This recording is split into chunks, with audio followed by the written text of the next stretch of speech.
வணக்கம். நீங்கள் இணைந்திருப்பது அக்கினியின் தமிழ் செய்திகளுடன். முதலில் தலைப்புச் செய்திகள்.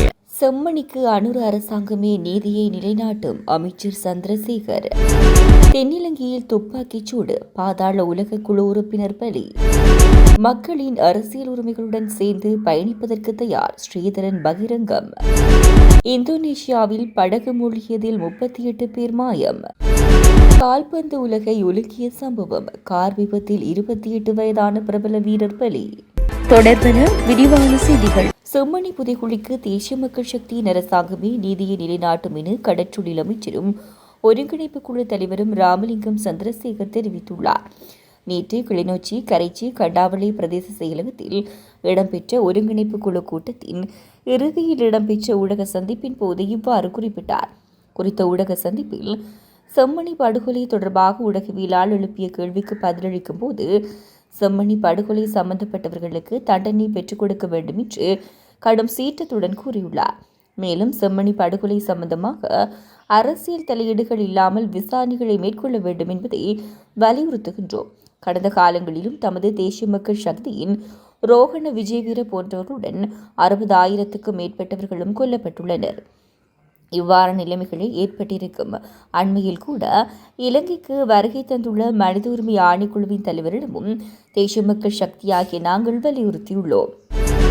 கொழும்பு ராகம படுவத்தை பகுதியில் இன்று இரவு நடந்த துப்பாக்கிச் சூட்டில் ஒருவர் உயிரிழந்துள்ளார்.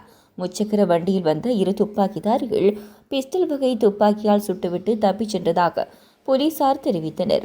படுவத்தை கிராம அபிவிருத்தி மாவட்டத்தில் அமைந்துள்ள வீடொன்றை குறிவைத்து துப்பாக்கிச்சூடு நடத்தப்பட்டதாக போலீசார் தெரிவித்தனர். உயிரிழந்தவர் கண்ணியமுள்ள சஞ்சீவ என்பவரின் நெருங்கிய கூட்டாளியான ஆர்மி உப்புல் என அடையாளம் காணப்பட்டுள்ளார். துப்பாக்கிச் சூட்டுக்கான காரணம் மற்றும் துப்பாக்கிதாரிகளின் அடையாளம் குறித்து இதுவரை உறுதியான தகவல்கள் வெளியிடப்படவில்லை. மக்களின் பொருளாதார அபிவிருத்தி மற்றும் அரசியல் உரிமைகளுடன் சேர்ந்து பயணிப்பதற்கு நாம் எப்பொழுதும் தயாராக இருக்கின்றோம் என்று நாடாளுமன்ற உறுப்பினர் சிவஞானம் ஸ்ரீதரன் தெரிவித்துள்ளார். இன்று கண்டாவளை பிரதேச செயலகத்தில் நடைபெற்ற ஒருங்கிணைப்பு குழு கூட்டத்தில் கலந்து கொண்டு உரையாற்றும் போதே மேற்கண்டவாறு குறிப்பிட்டுள்ளார். தொடர்ந்து உரையாற்றும் போது கிட்டத்தட்ட 6 ஆண்டுகளுக்கு பின்னர் கண்டாவளை பிரதேசத்துக்கான ஒருங்கிணைப்பு கூட்டம் நடைபெற்று வருகிறது.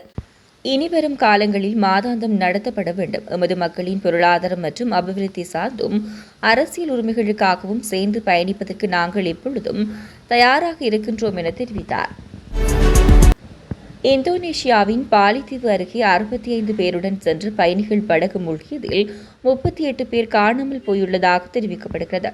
கிழக்கு ஜாவாவில் உள்ள பன்யுவாங்கி துறைமுகத்திலிருந்து பாலி நோக்கி பயணிகள் படகு புறப்பட்டது.